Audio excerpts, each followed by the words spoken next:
Boba Fett was a clone and adopted son of Jango Fett, the human male bounty hunter whose genetic code spawned an army of clone troopers during the final years of the Galactic Republic. He became the greatest bounty hunter in the galaxy until his supposed demise when he fell into the Sarlacc pit. However, legend has it he managed to escape the Great Pit of Carkoon. Today, we're going to look into how. So sit back, relax, and have a sandwich. Welcome to Star Wars Timelines.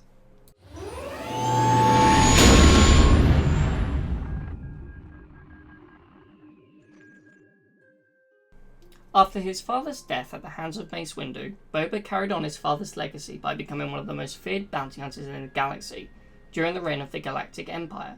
Trained in combat and martial skills from a young age, he became a legend over the course of his career, which included contracts for the Empire and the criminal underworld. In 3 ABY, Fett was tasked down with hunting down Han Solo and bringing him to Jabba the Hutt on Tatooine. He was successful in doing so.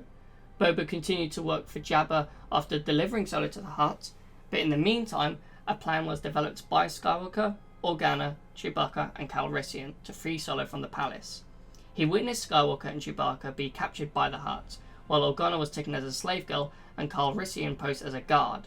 At Jabba's decree, Skywalker, Solo, and Chewbacca were to be taken to the Great Pit of Carkoon, where they would be fed to the Sarlacc, a creature that lived in the pit. Boba made the journey to Sarlacc with Jabba's entourage. Once at the Great Pit of Carkoon, Skywalker and the others put their plan into motion, attacking Jabba's guards and even leading to the death of Jabba himself, who was strangled to death by Leia Organa. During the firefight, Boba fought against Skywalker, who used his lightsaber to destroy Boba's blaster. In the ensuing chaos, Solo knocked Boba over the side of a desert skiff into Jabba's sail barge, and he fell into the Sarlacc pit. Now in canon, it has been confirmed that Boba did survive. However, we potentially have never seen him in any canon media since.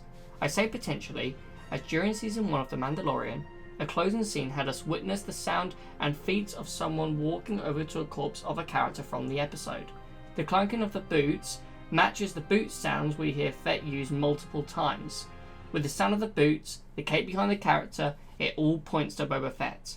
However, it is only rumoured that it is Fett, and we will have to wait for season 2 to find out for certain. Obviously, it could be Cad Bane or someone else, but you know, the sound of the feet, Empire Strikes Back, same sound, so you know, it's probably Boba Fett. But yeah, that's my theory on that. It's not confirmed, not canon, just my theory. However, in Legends, we get a little bit more detail on what happened. The Sarlacc couldn't hold Fett. Thanks to his iron will and Mandalorian armour, Fett was able to fight his way out of the beast's belly. After escaping, Fett was found by a group of Jawas who mistook him to be either a droid or a cyborg, never bothering to scan him, and claimed him as their own under the impression that he was an unintelligent being. They took him to their sandcrawler and fitted him with a restraining bolt and went on their way. 'Cause the restraining bolt's gonna hold Boba Fett. Oh. Fett was later joined by a familiar face when the Jabbas stole R2-D2 from a hangar bay in Mos Eisley. R2-D2 immediately recognised Fett, but the meeting was interrupted as Han Solo and Leia Organa attacked the sandcrawler in an attempt to get R2 back. It was at this point that Fett awoke for the first time since being freed from the Sarlacc, just in time to see Solo enter the sandcrawler in his attempt to rescue R2.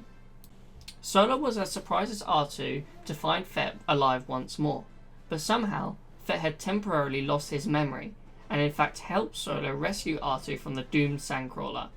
Though against his better judgment, Solo then tried to help Fett escape, as he couldn't leave a helpless man to die. Unfortunately, it was at this point that his memory came back due to Leia shouting Han's name repeatedly. Fett fired on the unarmed Solo before he managed to free himself from the sandcrawler, causing Solo to jump into the sand.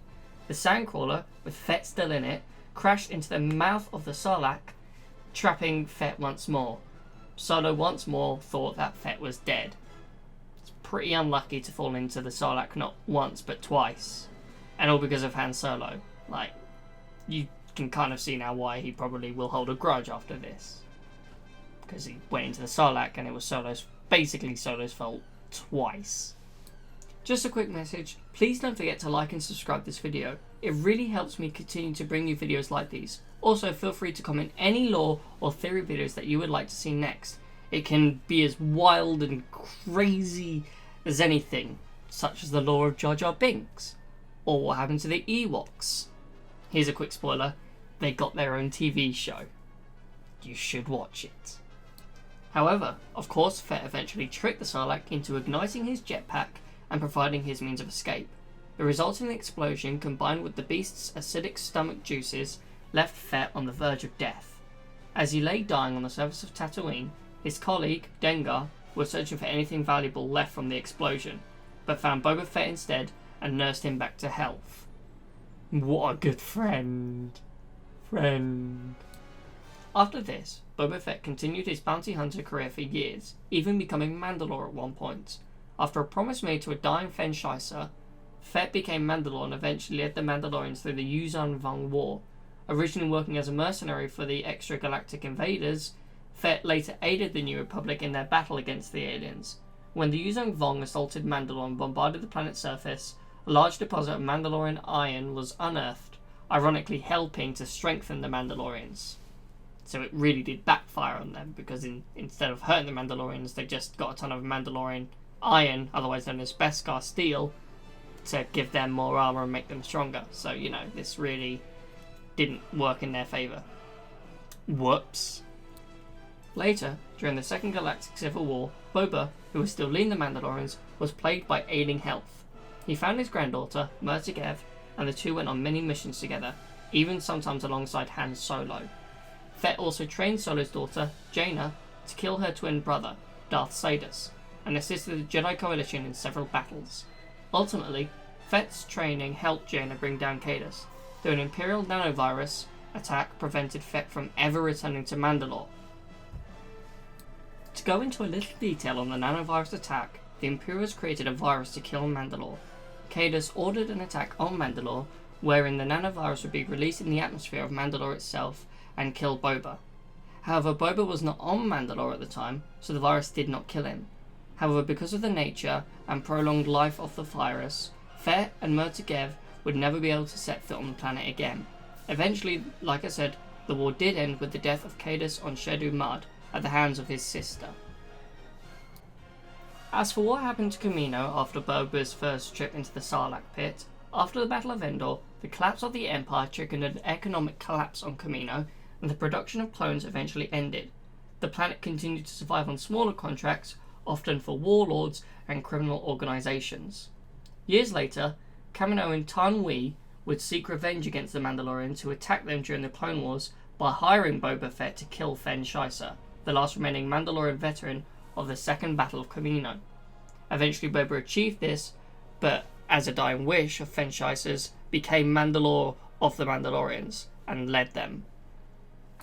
In 40 ABY, Boba Fett travelled to Kamino to consult his doctor and was told that he was dying. The only being who could heal him was Kosai, a scientist who had invented the accelerating aging process. But she had disappeared after the first battle of Kamino.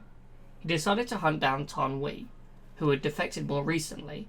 The current Prime Minister of Kamino, Kone, offered to pay him to return Tanwi's data to them.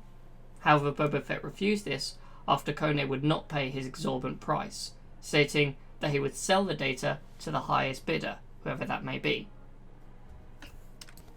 Legend never states when Boba Fett eventually did die. There is currently no record of that. But for now, this is all the information we have. Do you think Boba Fett returned in The Mandalorian? Do you think that was him that we saw walking? Personally, I believe it must be. I doubt they'd hide the person's face if it was just some regular bounty hunter.